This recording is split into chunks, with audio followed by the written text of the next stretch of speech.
Hello students, welcome to Sri Rajlakshmi Royal Academy of Science बेटा. केमिस्ट्रीच्या या फाउंडेशनच्या next लेक्चरमध्ये मी तुमचं सगळ्यांचं स्वागत करीत आहे.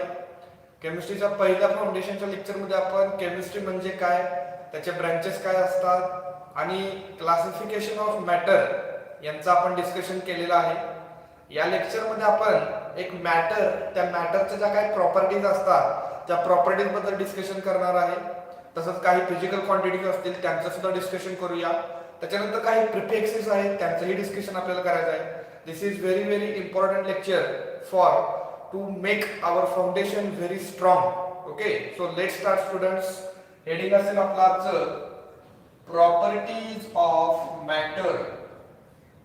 Properties of matter. Friends, you all know very well what is matter. Matter is anything around us that has mass and occupies some space is called as matter. मग हा जो मॅटर असेल तो मॅटरचं एक एक्झाम्पल जर आपण घ्यायचं असेल तर समजा वॉटर. ओके, म्हणजे काय करूया आपण, एक बॉटल असेल, जसे की ही एक बॉटल आहे समजा. Okay, very good. This is your water bottle आणि या पाण्याच्या बॉटलमध्ये आपण काय केलं, हे पाणी फिल केलेलं आहे. मग तुमच्यासाठी हे जे वॉटर असेल ना, ते वॉटर कोण असणार आहे, एक मॅटर असणार आहे की ज्याला मास आहे, ऑक्युपाय सम स्पेस. ओके, मग या मॅटरच्या ज्या काही प्रॉपर्टीज असतील त्या दोन प्रकारच्या प्रॉपर्टीज असतात.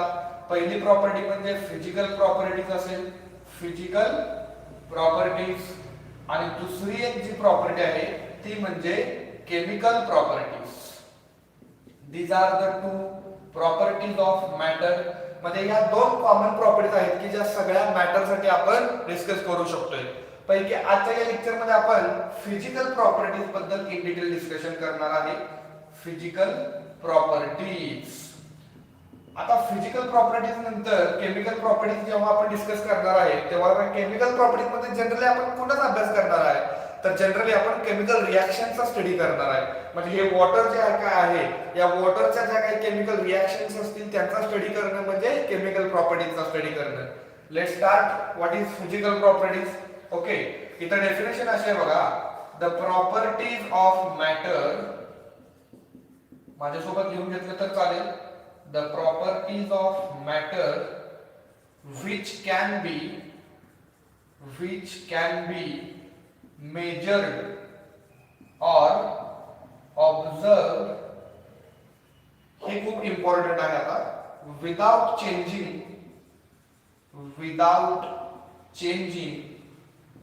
The identity of the substance. Very good.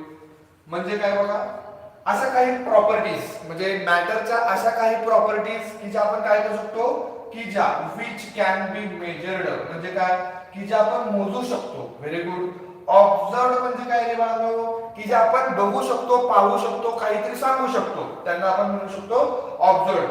Without changing, काहीही न बदलता, काय, आयडेंटिटी ऑफ द सबस्टन्स, म्हणजे पदार्थाची आयडेंटिटी अजिबात न बदलता ज्या काही प्रॉपर्टीज आपण मेजर करतो, ऑब्झर्व करतो, अशा प्रॉपर्टीजना तुम्ही नाव द्यायचं, त्या ऑल फिजिकल प्रॉपर्टीज आहेत. मग हे जे वॉटर आहे, या वॉटर बद्दल अशा कोणत्या कोणत्या प्रॉपर्टीज आहेत की ज्या तुम्ही ऑब्झर्वेशन करून सांगशीला, तर पहिल्यांदा बघा, पहिल्यांदा तुम्ही कलर सांगशीला. ओके, कलर नंतर त्याचा स्मेल सांगशीला, त्याच्यानंतर त्याची डेन्सिटी सांगशीला, म्हणजे डेन्सिटी काय असेल, त्याच्यानंतर मास सांगशीला, त्याच्यानंतर व्हॉल्यूम सांगशीला. ओके, त्याच्यानंतर शेप सांगशीला. अजून काय काय सांगू शकताय बघा, त्याच्यानंतर त्याचा मेल्टिंग पॉइंट सांगू शकताय, त्याच्यानंतर त्याचा बॉइलिंग पॉइंट सांगू शकताय, त्याच्यानंतर फ्रीजिंग पॉइंट सांगू शकताय. ओके, मग ह्या ज्या काही सगळ्या प्रॉपर्टीज आहेत, ईटीस लिहितो, एटेसा म्हणजे काय, अजून खूप अशा प्रॉपर्टीज आहेत की ज्या आपण काय करू शकतो, ऑब्झर्वेशन करू शकतो. ऑब्झर्वेशन करून काही तुम्ही ह्या प्रॉपर्टी सांगितल्या आणि म्हणून या सगळ्या प्रॉपर्टीना आपण काय म्हणणार आहे, all these are physical properties. Okay, हे आहे आपलं पहिलं हेडिंग. याच्यानंतर अजून काही पॉइंट बघायचा आहे, तो म्हणजे फिजिकल क्वांटिटी म्हणजे काय. ओके सर, सेकंड पॉइंट आपला असणार आहे हेडिंगचा बघा. सेकंड असेल फिजिकल क्वांटिटीज. फिजिकल क्वांटिटीज बघा, फिजिकल प्रॉपर्टीची तुम्ही आता भरपूर एक्झाम्पल सांगितलेले आहेतच. ही सगळी एक्झाम्पल्स म्हणजे फिजिकल प्रॉपर्टीज एक्झाम्पल्स आहेत. परंतु तुम्ही बारकाईने जर ऑब्झर्वेशन केलं तर या फिजिकल प्रॉपर्टीज पैकी काही प्रॉपर्टीज अशा आहेत की ज्यांना आपण मेजर करू शकतो आणि की ज्या काही प्रॉपर्टी अशा आहेत की ज्यांना आपण मेजर करू शकत नाही. जसं कलर, या वॉटरचा जो काही कलर असेल तो कलर आपण मेजर करू शकतो का?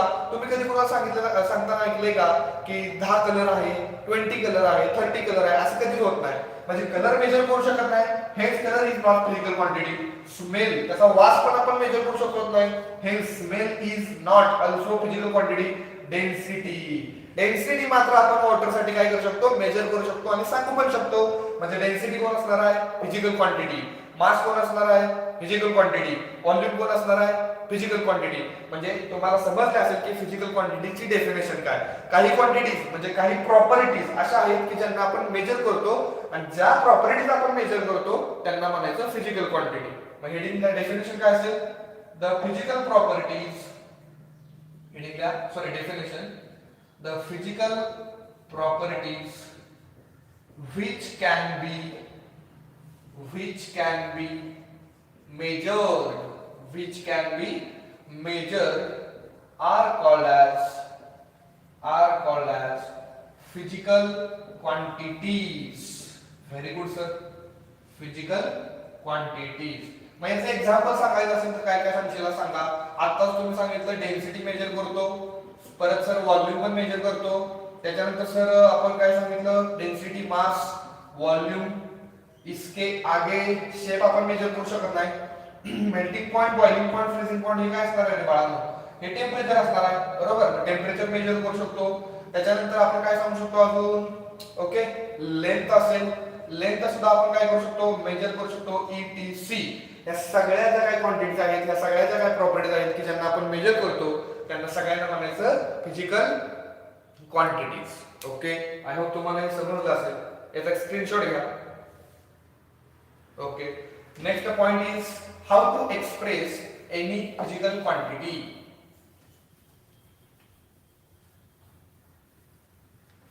ओके,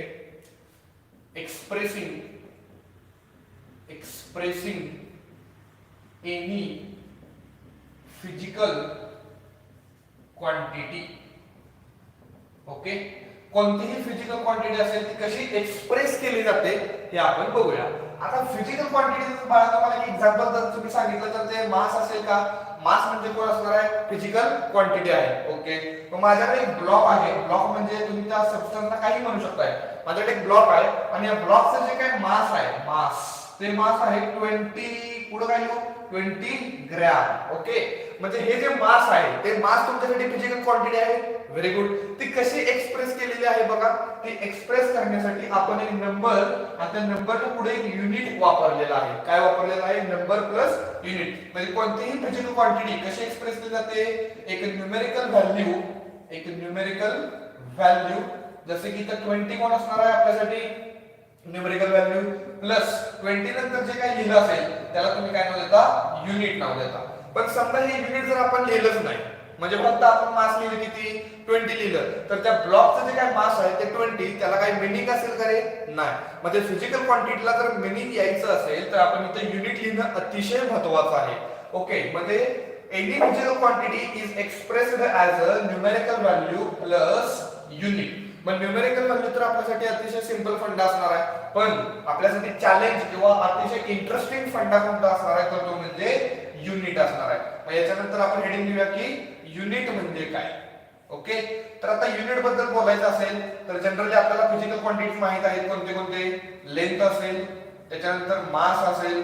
ओके, जनरली ह्या दोन बद्दल डिस्कस करूया. पहिल्यांदा लेंथ जनरली आपण कशामध्ये मेजर करतो रे, मीटर मध्ये करतो, METRE लिहूया. आणि मास जे काय असेल ते ग्रॅम मध्ये किंवा किलोग्रॅम मध्ये आपण मेजर करतो. मग हे मीटर आणि हे ग्रॅम काय असणार आहे रे, तर मीटर असेल, ग्रॅम असेल, हे युनिट आहे. मग युनिटची डेफिनेशन करण्यापूर्वी पहिल्यांदा आपण समजूया की युनिट म्हणजे काय असतं. ओके, तर समजा आपण आपल्याला घरामध्ये आईनं जर काम सांगितलं की साखर घेऊन ये बाळा, तर साखर किती आणायला सांगितलेली आईनं, तर 1 किलोग्रॅम साखर आपल्याला आणायला सांगितलेली आहे. किती, 1 किलोग्रॅम साखर. तर तुम्ही दुकानामध्ये जाणार, दुकानामध्ये गेल्यानंतर तिथे एक तराजू असेल, एक असं तराजू असेल का बाळांनो. Okay, this is your weight balance.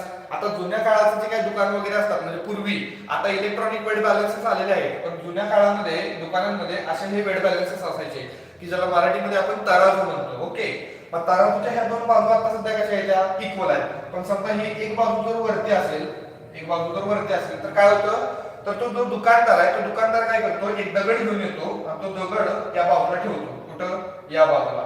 जर तो दगड त्या दुकानदाराने या बाजूला ठेवला तर ही बाजू कुठे येणार, खाली येणार, आणि ही बाजू कुठे जाणार, वरती जाणार. Very good. म्हणजे कसं चित्र होईल बघा, हे चित्र असं होईल का, व्हेरी गुड. आणि हे कसं होणार, ही बाजू कुठे येणार, इथे खाली येणार. हा दगड तुम्ही इथं दाखवा, या दगड तिथं अंतराळी राहील का, नाही. म्हणजे हे काय झालं आणि जादू आहे काय, असं कधी होणार नाही. ओके, म्हणजे असं चित्र तयार झालं.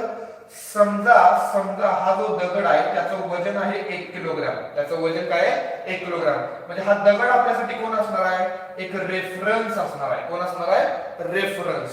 आता रेफरन्सचा अर्थ काय होतं, आधार.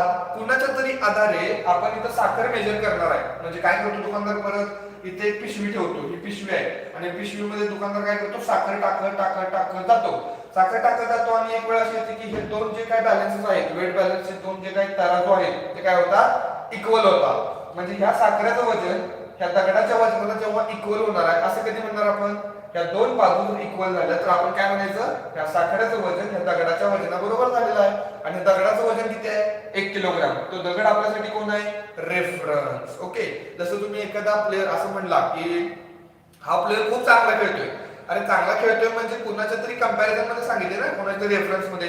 तसं तो प्लेअर आपण सचिन तेंडुलकरला कम्पेअर केला आणि सचिन तेंडुलकरच्या कंपॅरिझन मध्ये तो प्लेअर कसा खेळतोय, म्हणजे आपल्यासाठी सचिन तेंडुलकर कोण असणार, एक रेफरन्स असणार. तसं या साखरेच्यासाठी एक रेफरन्स कोण घेतला, दगड घेतला. पण बाळांनो, खरंच हा दगड 1 किलोग्रामचा असेल का, मग हा प्रश्न आपल्या मनामध्ये येतोय की नाही. Very good. म्हणजे हा रेफरन्स आहे की, पण तो रेफरन्स स्टँडर्ड नाही. मग स्टँडर्ड रेफरन्स घेऊया. स्टँडर्ड रेफरन्स घेण्यासाठी परत काय केलं, तर दुकानदाराने ठोकळा आणला. कसला ठोकळा, की जो अगदी परफेक्ट 1 किलोग्राम की ज्याचं वजन असेल, म्हणजे परफेक्ट 1 किलोग्राम वजन असलेला त्या दुकानदाराने ठोकळा आणला. आता हा रेफरन्स आहे, पण कसला रेफरन्स आहे, तो आता मात्र आपल्यासाठी एक स्टँडर्ड रेफरन्स आहे. मग या स्टँडर्ड रेफरन्सच्या कंपॅरिझन मध्ये या साखरेचं जे काय मास आहे, या साखरेचं जे काय मास आहे ते आपण मग काय करू शकतो, मेजर करू शकतो.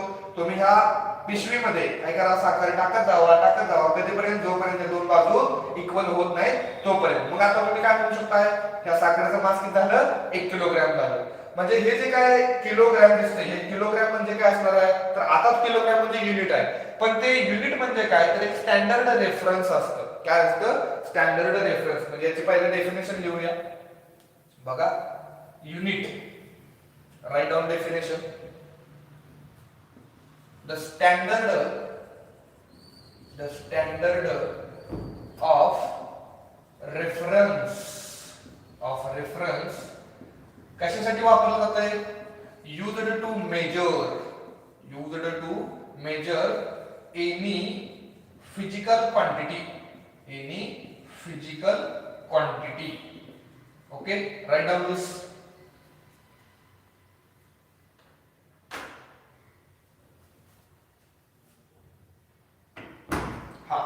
तर युनिटची डेफिनेशन समजली असेल. रेफरन्सच्या आधारे आपण काय करू शकतो, त्या साखरेचं वजन मेजर करू शकतो. ओके, पण तो रेफरन्स कसा पाहिजे बाळांनो, एक स्टँडर्ड पाहिजे, जगाने त्या रेफरन्सला मान्यता दिलेली पाहिजे, बरोबर का, त्याला आपण म्हणतो युनिट. आता ह्या युनिटचे पण दोन टाइप पडतात. त्यापैकी पहिला जो टाइप आहे तो आहे फंडामेंटल युनिट आणि तो दुसरा टाइप आहे तो म्हणजे डिराइव्हड युनिट. इथं पहिला टाइप आपण लिहूया, फंडामेंटल युनिट्स. ओके, फंडामेंटल युनिटची डेफिनेशन काय बघा, these are the units which are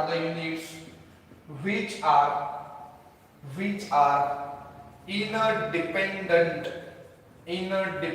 म्हणजे दुसऱ्या कोणत्याही युनिट वरती ते अवलंबून नाहीत, ते स्वतंत्र आहेत.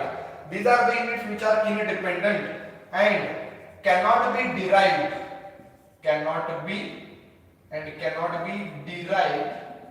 from any other unit. तो युनिट्स दिला म्हणजे ही अशी एकक आहेत की जी कोणत्याही युनिट वरती अवलंबून नाहीत आणि ती युनिट्स दुसऱ्या युनिट्स पासून जर आपण डिराईव्ह करत नाही, म्हणजे काय cannot be derived from any other unit, दुसऱ्या युनिट्स पासून ती डिराईव्ह केली जात नाही, अशा युनिट्सला म्हणायचं फंडामेंटल युनिट. फॉर एक्झाम्पल बघा, लेंथ असेल, लेंथ जनरली बघा आपण कशामध्ये मेजर करतो, मीटर. मग मीटर नावाचं जे काही युनिट आहे ते कोणत्या दुसऱ्या युनिटवर डिपेंड आहे का, तर अजिबात नाही. कोणापासून मिळवलंय का, नाही. त्याच्यानंतर मास असेल, ओके, मास जनरली आपण कशामध्ये मोजतो, किलोग्रॅम मध्ये मोजतो. मग किलोग्रॅम सुद्धा कसं आहे, किलोग्रॅम सुद्धा इनडिपेंडंट आहे आणि दुसऱ्या कोणत्याही युनिट्स पासून आपण ते डिराईव्ह करत नाही. आता दुसरा जो काही टाइप आहे, दुसरा टाइप म्हणजे कोणता, तो डिराइव्ड युनिट. त्याची डेफिनेशन जर तुम्ही लिहिली तर हे अजून क्लिअर होईल तुम्हाला. बघा त्याची डेफिनेशन लिहा पहिला. सेकंड टाइप कुठला आपला, डिराइव्ड युनिट्स. काय डेफिनेशन असेल, इनडिपेंडंटच्या ठिकाणी डिपेंडंट, म्हणजे कसं, these are the units which are dependent and cannot be च्या ठिकाणी काय असेल, and can be derived from other units are called as derived unit. For example बघा बाळांनो, जे व्हॉल्यूम असणार आहे, ते व्हॉल्यूम तुम्ही कसे मेजर करणार आहे, लेंथ इंटू लेंथ. इयत्ता 10वी मध्ये तुम्हाला झालेला आहे. जर एक क्यूब असेल तर त्या क्यूबच्या तीनही साइडचा जो काय लेंथ इंटू लेंथ प्रोडक्ट असेल तो तुम्हाला काय देणार आहे, व्हॉल्यूम. मग हे लेंथ कशामध्ये मेजर करतो, मीटर मध्ये. म्हणजे मीटर इंटू मीटर काय झालं बाळांनो, मीटरचा क्यूब झाला. मग आता मला सांगा व्हॉल्यूमचं फायनल युनिट काय आलं, मीटर क्यूब. अरे पण ते डिराइव्ह कुणापासून तर डिराइव्ह केले ना, कुणापासून, लेंथच्या युनिटच्या पासून. म्हणजे लेंथचं जे काही युनिट असेल त्या युनिट पासून आपण हे व्हॉल्यूम युनिट काय केले, डिराइव्ह केले. म्हणून या व्हॉल्यूमच्या युनिटला म्हणजे मीटर क्यूबला आपण काय म्हणायचं, derived unit. Okay, I hope तुम्हाला फंडामेंटल आणि डिराइव्ड मधला अर्थ समजला असेल. फंडामेंटलला मराठीमध्ये आपण म्हणतो मूलभूत. मूलभूत म्हणजे की जे इनडिपेंडंट आहे, स्वतंत्र आहे, की जे कुणावरही डिपेंडंट नाही. ओके, हे दोन टाइप बघितल्यानंतर काही इंटरनॅशनल सिस्टीमनं आपल्याला सांगितलेले युनिट्स आहेत ते पण आपण बघूया. त्याचा एक स्क्रीनशॉट घ्या. ओके, नेक्स्ट हेडिंग असेल SI system. Okay, SI system, याला थोडंसं आपण असं पण म्हणू शकतो, इंटरनॅशनल सिस्टीम ऑफ युनिट्स. काय म्हणू शकतो, इंटरनॅशनल सिस्टीम ऑफ युनिट्स. म्हणजे काय, आता आपण फंडामेंटल आणि डिराइव्ड असे दोन टाइप केले आणि आपल्यासाठी महत्त्वाचा असणारा जो टाइप आहे तो म्हणजे फंडामेंटल युनिट. कारण फंडामेंटल युनिट ही कशासाठी महत्त्वाचे आहे, कारण एखादं डिराइव्ड युनिट असेल, ते डिराइव्ड युनिट जर तुम्हाला मिळवायचं असेल तर फंडामेंटल युनिटचा आपण मदत घेणार आहे. आपल्याकडे किती फंडामेंटल युनिट्स आहेत असं तुम्हाला मनामध्ये परत एक क्वेश्चन आला असेल तर बघा, total there are 7 fundamental units. तर एकूण 7 फंडामेंटल युनिट्स आहेत. त्यापैकी समजा आपण लेंथ नावाचा एक फंडामेंटल युनिट जर बघायचं झालं तर ते लेंथ कसं असणार आहे, लेंथ जनरली आपण मीटर मध्ये मेजर करतो.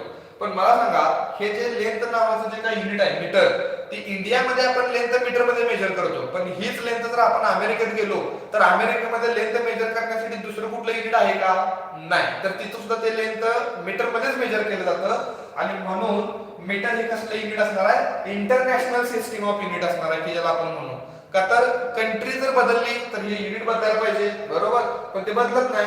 म्हणजे पूर्ण जगाने मान्यता दिलेले ते युनिट आहे, कोणतं, मीटर नावाचं. म्हणजे भारतामध्ये असो, पाकिस्तानामध्ये असो, अमेरिकेमध्ये असो आणि कुठला देश असेल तिथं जे लेंथ असते ती मीटर मध्येच मेजर केली जाते. म्हणून मीटर कसं असणार आहे, इंटरनॅशनल सिस्टीम ऑफ युनिट असणार आहे.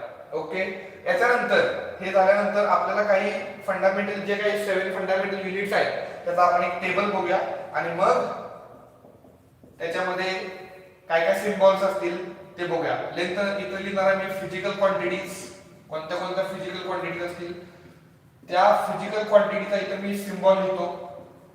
ओके, म्हणजे इथं फिजिकल क्वांटिटी असेल त्या फिजिकल क्वांटिटी सिम्बॉल असेल, सिम्बॉल नंतर त्याचा युनिट असेल आणि त्या युनिटचा परिचय काय असणार आहे, सिम्बॉल असणार आहे, युनिटचा सिम्बॉल. ओके, मग याच्यामध्ये बघा सिरियल नंबर 1 असेल, पहिली फिजिकल क्वांटिटी आहे लेंथ, आणि लेंथचा सिम्बॉल आहे स्मॉल एल, त्याचं युनिट आहे मीटर, METRE पाहिजे, METRE, आणि सिम्बॉल काय असेल तर स्मॉल एल. ओके, दुसरं बघा, दुसरं आहे मास. मासचं जे काय सिम्बॉल आहे ते स्मॉल एल, युनिट आहे किलोग्रॅम. Very good sir. आणि सिम्बॉल आहे केजी. त्याच्यानंतर 3 नंबरला जे आहे ते म्हणजे टेम्परेचर. टेम्परेचरचा सिम्बॉल आहे, टेम्परेचरचा सिम्बॉल काय स्मॉल टी, बरं का, स्मॉल टी. युनिट काय असणार आहे तर केल्विन असणार आहे, केल्विन. आणि त्याच्यानंतर सिम्बॉल काय असणार आहे capital K. Okay, very good. Fourth आहे टाइम. आता टाइम जे आहे ते टाइम आपण कशामध्ये मेजर करतो तर त्या टाइमचा सिम्बॉल आहे स्मॉल. टाइमचा सिम्बॉल कॅपिटल स्मॉल टी, आणि इथं टेम्परेचरचा कॅपिटल टी घ्यावा. त्याच्यानंतर टाइमचं युनिट काय असणार आहे तर टाइमचं युनिट आहे सेकंड, आणि सेकंड आहे स्मॉल एस. ओके, याच्यानंतर फिफ्थ पॉइंट बघा. फिफ्थ मध्ये जर आपण सांगायचं झालं तर इलेक्ट्रिक करंट आहे आपल्याकडे. इलेक्ट्रिक करंट, इलेक्ट्रिक करंटचा सिम्बॉल आपल्याला माहिती आहे कॅपिटल आय असतो. ओके, त्याच्यानंतर त्याचं युनिट काय असणार आहे तर एम्पियर असणार आहे, आणि एम्पियरचा सिम्बॉल आहे capital A. Sixth number luminous intensity. Luminous intensity, generally ही जी टर्म आहे ना लुमिनस इंटेन्सिटी, ती जनरली इन्व्हर्टर जे असतात ना, इन्व्हर्टर म्हणजे ज्याला आपण बॅटरी म्हणू, त्यांच्यासाठी ही ऍप्लिकेबल असते. लुमिनस इंटेन्सिटीचा सिम्बॉल आहे कॅपिटल आय स्मॉल व्ही, आणि त्याचं युनिट आहे कॅन्डेला. Very good. सिम्बॉल आहे कॅपिटल सी स्मॉल डी. आणि लास्ट 7 नंबर आहे, त्याला जरा थोडंसं स्टार करा. केमिस्ट्री मध्ये हे जे 7 नंबरचं फंडामेंटल युनिट आहे त्याला खूप इम्पॉर्टंट आहे, ते म्हणजे amount of substance. Amount of substance. Amount of सबस्टन्सचा सिम्बॉल आहे स्मॉल एन. काय सिम्बॉल आहे स्मॉल एन, आणि त्याचं युनिट आहे मोल, MOLE. दिसत नसेल तर मी सांगतो बघा, MOLE, आणि त्याचा सिम्बॉल ऐकली तुम्ही वरती थोडासा MOL. त्याचा सिम्बॉल काय असणार आहे MOL. So these are the 7 fundamental units, their symbols, units and symbol of their units. Okay, खूप इम्पॉर्टंट चार्ट आहे, लिहून घ्या. हा, याच्यानंतर आपल्या केमिस्ट्री मध्ये जनरली जी लेंथ असते ना ती कशी मेजर केली जाते ते पण बघूया. नोटिंग स्वरूपात लिहूया आपण. ओके, ठीक आहे, नोट लिहा. हा, नोट काय आहे बघा. इन केमिस्ट्री, पहिली नोट, इन केमिस्ट्री जनरली, सामान्यपणे लेंथ ऑफ एटम, म्हणजे जे काय एटम असेल त्या एटमची लेंथ, कारण एटम अतिशय लहान पार्टिकल आहे. Length of atom is measured in unit. कोणतं युनिट आहे बघा एंगस्ट्रॉम. कोणतं युनिट आहे एंगस्ट्रॉम. नवीन असेल तुमच्यासाठी टर्म. म्हणजे केमिस्ट्री मध्ये आपण जी काय एटम असेल किंवा अतिशय लहान लहान पार्टिकलची जी काय साईज असते ना, लेंथ असते, ती लेंथ मेजर करण्यासाठी आपण एंगस्ट्रॉम नावाच्या युनिटची मदत घेणार आहे. Very good. आता 1 एंगस्ट्रॉम, एंगस्ट्रॉमचा सिम्बॉल काय बघा कॅपिटल ए, आणि डोक्यावरती गोल ड्रॉ करायचा आहे. 1 एंगस्ट्रॉम याला म्हणायचं, काय म्हणायचं 1 एंगस्ट्रॉम. आणि त्या 1 एंगस्ट्रॉमची व्हॅल्यू असते 10⁻⁻10 मीटर. म्हणजे तुम्हाला समजलं असेल की हे किती लहान युनिट आहे. Okay, but angstrom is not SI unit, म्हणजे इंटरनॅशनल त्याला मान्यता दिलेली नाही. एंगस्ट्रॉम मध्ये आपण लेंथ मेजर करतो की, पण कुणासाठी अतिशय स्मॉल पार्टिकल साठी, म्हणजे तो ऍटम असेल किंवा प्रोटॉन असेल न्यूट्रॉन असेल त्यांच्यासाठी. ओके, आता तरी सुद्धा काय सांगितलंय angstrom is not international system unit. आता त्या एंगस्ट्रॉमची व्हॅल्यू किती सांगितली बघा, 1 angstrom is equal to 10⁻⁻10 metre. आता SI युनिट्स फॉर एटम्स, म्हणजे एटमची लेंथ मेजर करायची असेल तर SI युनिट कुठली कुठली आहेत बघा, तर ते आहे 1 पिकोमीटर. पहिलं कुठलं आहे 1 पिकोमीटर. मग ते 1 PM मध्ये मेजर करायचं. कसं 1 पिकोमीटर, म्हणजे एंगस्ट्रॉम मध्ये पण मेजर करू शकतो, पण SI युनिट मध्ये त्याला कन्वर्ट करायचं असेल तर ते बघा 1 पिकोमीटर म्हणजे 1 PM इज इक्वल टू त्याचा असणार आहे 10⁻⁻12 मीटर. दुसरं आहे 1 नॅनोमीटर. 1 स्मॉल n त्याचा सिम्बॉल त्याचा मीनिंग आहे 10⁻⁹ मीटर. म्हणजे पिकोमीटर असेल किंवा नॅनोमीटर असेल हे कुणासाठी असणार आहे लेंथ फॉर एटम साठी असणार आहे. Okay write down. याच्यानंतर आपण प्रिफिक्सेस म्हणजे काय याचं डिस्कशन करूया. Okay very good. याच्यानंतर हेडिंग असेल प्रिफिक्सेस. ते बघण्यापूर्वी त्याची गरज काय आहे त्याचा स्टडी आपल्याला का करायचा आहे हे पण बघूया. प्रिफिक्सेस या प्रिफिक्सेसचा अर्थ काय असणार आहे इथे लिहितोय मी वर्ड युज्ड बिफोर नेम. म्हणजे नावाच्या अगोदर जो आपण शब्द वापरतो त्या शब्दाला आपण काय म्हणतो प्रिफिक्सेस म्हणतो. आणि शब्दाच्या नंतर जो दुसरा शब्द वापरला जातो त्याला काय म्हणायचं सफिक्स म्हणायचे. याची गरज काय तर याची गरज काय मी सांगतो. समजा हा एक पॉइंट आहे आणि हा एक पॉइंट आहे. हा पॉइंट आहे ए हा पॉइंट आहे बी. तसंच हा एक पॉइंट आहे आणि हा एक पॉइंट आहे. या दोन पॉइंट मधले इथं मी सी लिहितो इथं डी लिहितो. हा जो पॉइंट आहे ए आणि बी यांच्यातलं जे काय डिस्टन्स आहे ते डिस्टन्स आपण लेंथ मध्ये मेजर केलं आणि ते मला सापडलं 1000 मीटर. ओके सी आणि डी मधलं जे काय लेंथ आहे ती पण मेजर केली आणि मला ती लेंथ सापडली 3 4 5 6 7 8 आणि 9 आणि ती लिहिणार मी मीटर. म्हणजे काही फिजिकल क्वांटिटीज अशा असतात जसं की लेंथ नावाची आता ही फिजिकल क्वांटिटी आपण डिस्कस करायला लागलोय. काही फिजिकल क्वांटिटीज अशा असतात की ज्या अतिशय स्मॉल असतात. आता अतिशय स्मॉल म्हणजे काय परत एकदा हा एक पॉइंट हा एक पॉइंट आहे ए बी म्हणूया आणि या दोघांचं डिस्टन्स मी बघितलं तर ते सापडलं मला 0.0000001 मीटर. ओके मग ही लेंथ नावाची जी फिजिकल क्वांटिटी आहे ती ह्या दोन पॉइंट मधलं जे काही डिस्टन्स आहे ते किती आहे अतिशय स्मॉल आहे. बरं इथलं डिस्टन्स बघा हे डिस्टन्स कसं आहे अतिशय मोठा आहे. म्हणजे हे डिस्टन्स खूप मोठा आहे ना आणि इथले हे जे काही डिस्टन्स आहे डिस्टन्स कसं आहे व्हेरी स्मॉल आहे.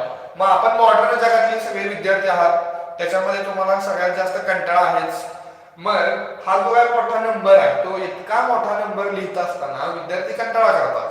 अतिशय स्मॉल जो नंबर आहे तो नंबर लिहिताना सुद्धा विद्यार्थी काय करतात कंटाळा करतात. आणि म्हणून प्रिफिक्सेस नावाची कन्सेप्ट इंट्रोड्यूस केलेली आहे. कशासाठी इंट्रोड्यूस केलेली आहे तर या खूप मोठ्या नंबरसाठी जर एक आपण तिथं प्रिफिक्सेस वापरलं तर अतिशय सोपं होणार आहे.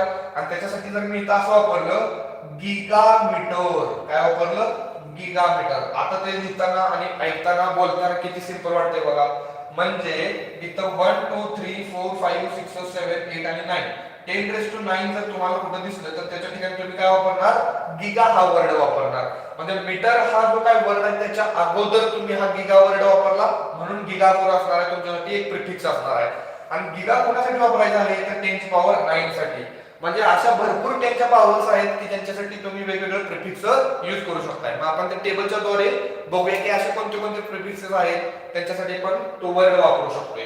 ओके हे तुम्हाला समजण्यासाठी मी सांगितलेलं.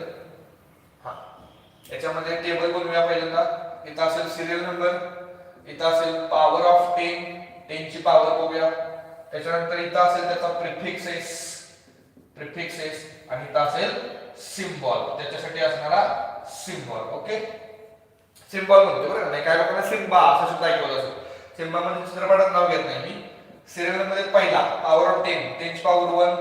दुसरा बघा 10 ची पॉवर 2 3 नंबर 10⁻³ 4 नंबर 10⁻². आता काय करायचं 10 ची पॉवर 3 नंतर पॉवर 3 न वाढवत जावा. म्हणजे 10 ची पॉवर 6 होणार 5th ला 10 ची पॉवर 9 होणार. आताच आपण बघितलं 6th ला 10 ची पॉवर 12 व 7 10 ची पॉवर 15 10 ची पॉवर 18.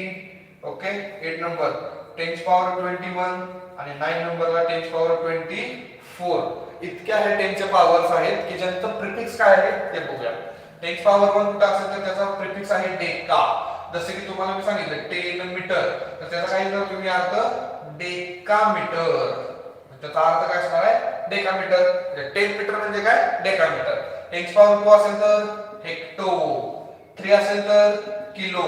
जसं आपण युट्यूबला किंवा फेसबुकला जेव्हा व्हिडिओ वगैरे किंवा लाईक्स वगैरे जेव्हा बघतोय तेव्हा तिथे तुम्हाला दिसते 1K चा अर्थ काय असणार आहे दिस K इज फॉर 10⁻³ 10⁻³ म्हणजे काय असणार आहे 1000 असणार बरोबर. मग 1K चा अर्थ काय झाला 1000. म्हणजे 1K सबस्क्रायबर असतील एखाद्या चॅनलचे तर त्याचा अर्थ काय असणार आहे 1000 सबस्क्रायबर आहेत. 10⁻⁶ ला आपण नाव द्यायचं मिलियन.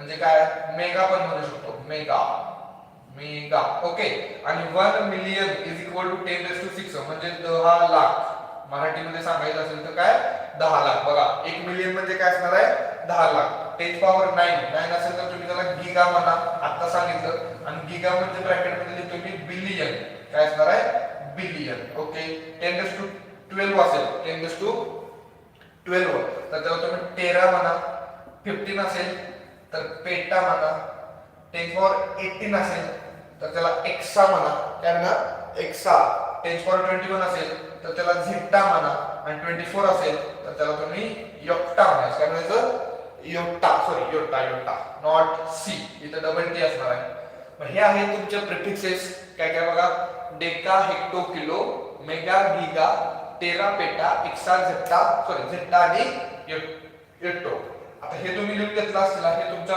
इन्फॉर्मेशन साठी सांगितले आता यांचे काही सिम्बॉल्स आहेत ते सिम्बॉल पण बघा डेकाचा सिम्बॉल आहे स्मॉल डी स्मॉल ए याचा फक्त स्मॉल डी स्मॉल ए हेक्टोचा आहे कॅपिटल एच काय आहे बघा कॅपिटल एच किलोसाठी कॅपिटल के मिलियन म्हणजे मेगासाठी कॅपिटल एम गिगासाठी कॅपिटल जी टेरासाठी कॅपिटल टी पेटासाठी capital P exa capital E zetta capital Z आणि योक्टोला कॅपिटल वाय असणार आहे so these are the symbols आता हे सगळं लक्षात कसं ठेवायचं तर त्याची तुम्हाला एक ट्रिक देतो मी बघा देखाला आपण समजा देखा इथं लिहा है कल महिने गाव तेरा गावाचं नाव काय बघा PEZY PEZY म्हणजे काय पेझी असं म्हणू शकतो आपण काय म्हणू शकतो पेझी आता याचा अर्थ काय तर जनरली काय करायचं सांगतो पहिल्यांदा 10⁻1 2 3 इथपर्यंत तुम्ही सिंपल फंड आहे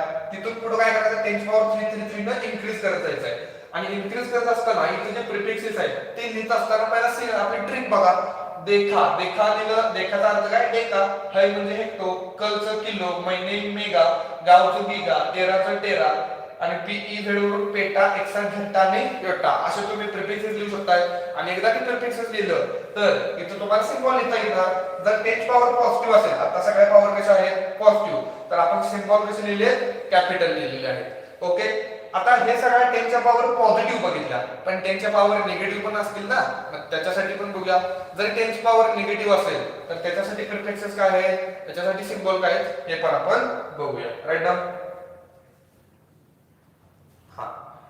तर आता हे पॉवर मी रफ करतोय हे प्रिफिक्सेस पण रफ करतोय कारण आपल्याला आता निगेटिव्ह वाले सगळे टर्म बघूया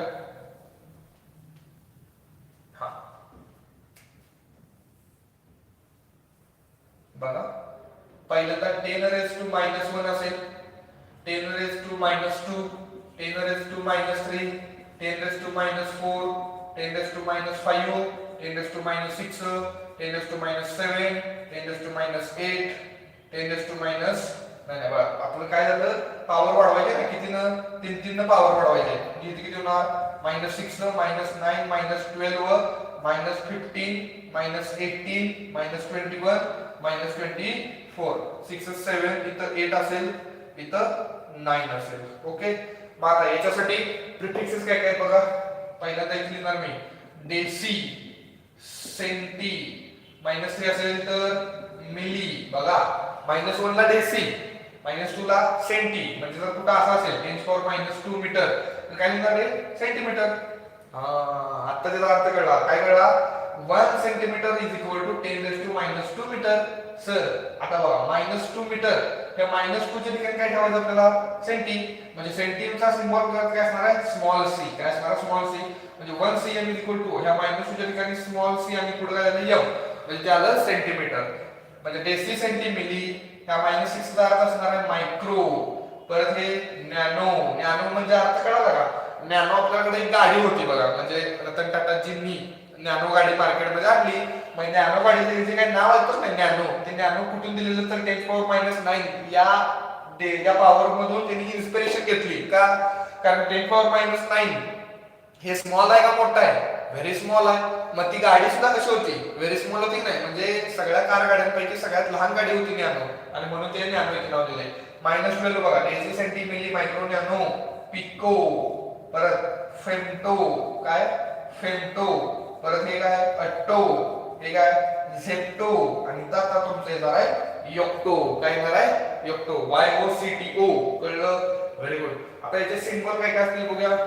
तर सिम्बॉल सगळे आता याचे स्मॉल सिम्बॉल असणार आहेत, कारण पॉवर जर पॉझिटिव्ह असेल तर सिम्बॉल सगळे कॅपिटल लेटर होते. आता पॉवर निगेटिव्ह असेल तर सिम्बॉल कसे असणार स्मॉल सिम्बॉल. बघा इथं -1 ला आपण काय सांगणार, डेसीला small D, centi small C, milli small M. मायक्रोला सिम्बॉल थोडासा वेगळा आहे. मायक्रो सिम्बॉल कसं आहे बघा, म्यू असं रीड करायचं, EMU. कसं EMU म्यू. ओके. नॅनो, नॅनोला स्मॉल एन, नॅनोला सिम्बॉल काय आहे small N. Pico small P, पिंटो small F, atto small A, zepto small Z आणि योक्टोला स्मॉल वाय असणार आहे. ओके. हे सिम्बॉल तुम्हाला कळले पाहिजे. जर तुम्हाला असं दिसलं 10⁻⁹ मीटर तर त्याचा अर्थ काय असणार आहे बाळांनो, 10⁻⁹ साठी आपण आता एक प्रिफिक्स वापरणार आहे. कोणतं, तर ते नॅनो. म्हणजे नॅनोचा सिम्बॉल स्मॉल एम आणि पुढे काय राहिलं मीटर. म्हणजे 10⁻⁹ मीटर म्हणजे काय असणार आहे 1 नॅनोमीटर. आणि आता आपण याच्या अगोदर नोटच्या रूपात बघितलंय नाही. ओके. मग हे असणार आहे तुमचं पॉवर ऑफ 10, त्याचा सिम्बॉल, त्याचा काही चार्ट असेल. दिस इज व्हेरी इम्पॉर्टंट कन्सेप्ट. हा चार्ट खूप महत्वाचा आहे, कारण फिजिक्स आणि केमिस्ट्रीमध्ये जेव्हा न्यूमेरिकल प्रॉब्लेम आपण सॉल्व्ह करतो तेव्हा या पॉवरचा कुठं ना कुठेतरी आपल्याला संबंध येतोय.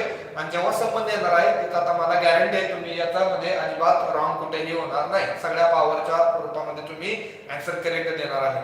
ओके बाळांनो, नेक्स्ट लेक्चर मध्ये अजून काही फिजिकल क्वांटिटीज आहेत, जसे की मास, व्हॉल्यूम, टेम्परेचर, डेन्सिटी. याचे इन डिटेल डिस्कशन आपण करणार आहे. त्या ज्या काही फिजिकल क्वांटिटीज आहेत, कशा मेजर केले जातात, त्यांचे व्हेरियस युनिट्स कोणते कोणते आहेत, हे आपण नेक्स्ट लेक्चर मध्ये डिस्कस करूया. ओके. तोपर्यंत थँक्यू. घरीच राहा, सर्वांनी सुरक्षित राहा. Thank you students. याचा स्क्रीनशॉट घ्या पाहिजे असेल तर. ओके.